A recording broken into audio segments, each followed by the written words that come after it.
Super Bowl titles in New England and a legacy as the greatest quarterback and maybe greatest player of all time. Tom Brady has won yet another Super Bowl title in his very first year with the Buccaneers. 31-9 is the final as they take down the defending champion Kansas City Chiefs in a dominating performance by the Buccaneers on both sides of the football.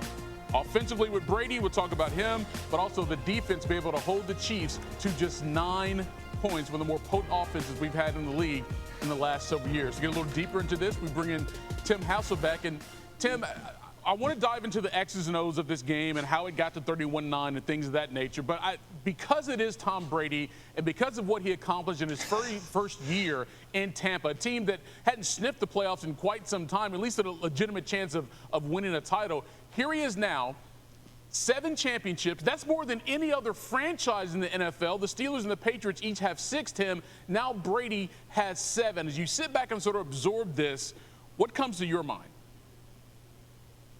I mean, it's just hard to even comprehend, to be honest with you.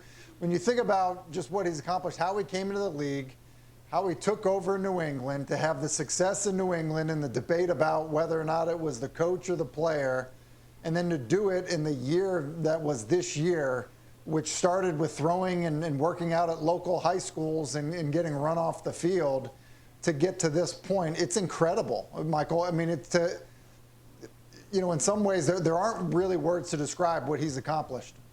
I know people are going to be talking about this for quite some time over the next several days, as they should. But when we have a chance to experience this level of greatness, Tim, in the moment, whether it was Michael Jordan or Kobe Bryant or LeBron James currently. Now it is Tom Brady and the impact that he has, not just on franchises, but the league as a whole. And you take a look at this game in particular, a couple of guys who scored the touchdowns in this game only came to Tampa because of Tom Brady. Yeah, I mean, the influence, the impact, how one player has made such a huge difference. Look, that's been reserved for other sports. That has not been something that's worked ever in football. It just hasn't.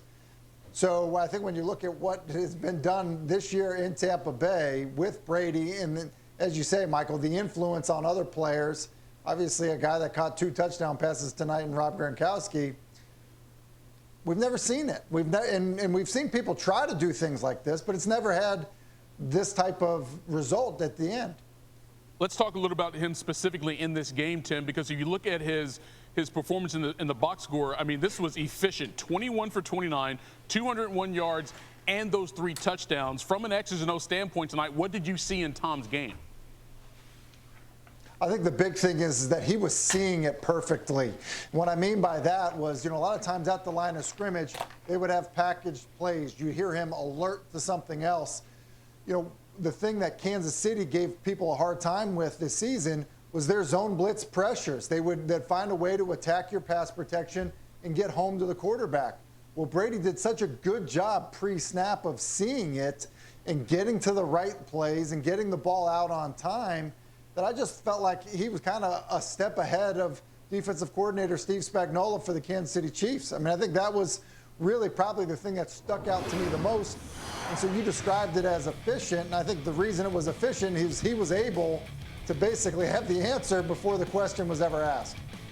We talk about his leadership ability, but his preparation has been top-notch since he first came into this league, and this was a perfect example of how that transpired in the game tonight, Tim. Things you were mentioning now with 7 against Super Bowl championships. The next closest quarterback is 4. So, again, just adding to that legacy of the greatest of all time. And I do want to talk about a response that the Bucs had because they got the ball first. They went 3 and out. Chiefs go down and score 3, and all of a sudden, all right, so we're down 3-0. And then boom, boom, boom, the Bucs just start going down the field. And that first touchdown pass to Rob Gronkowski, I thought, said quite a bit about the resiliency of Tom Brady and what that offense was going to bring in this game.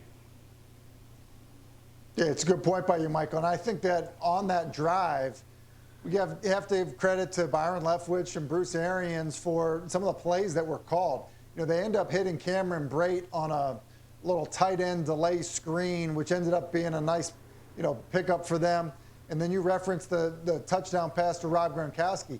It's actually a run pass option, not something that Tampa Bay majors in, but it was man coverage, and Gronkowski comes across the formation. And Daniel Sorensen is reading run. He basically lets him go, which is why Rob Gronkowski was so wide open. So, yes, it was Brady, but I think you do have to give credit to, the design, of the offensive plays that they ran on that drive, and then also the timing of the play calls on that drive as well. Yeah. All right, Tim, sit tight. We got plenty more to discuss here on the special edition of SportsCenter now that the Bucs have won their second Super Bowl title. And by the way, as we mentioned, this is the first time that a team hosted the Super Bowl in its home stadium. So now you can add Tampa to the list of teams that have actually won it in their own city, right? A little difference between your stadium and your city, but there you see the Raiders winning in Pasadena and, of course, the 49ers as well. Thanks for watching ESPN on YouTube. For live streaming, sports, and premium content, subscribe to ESPN+.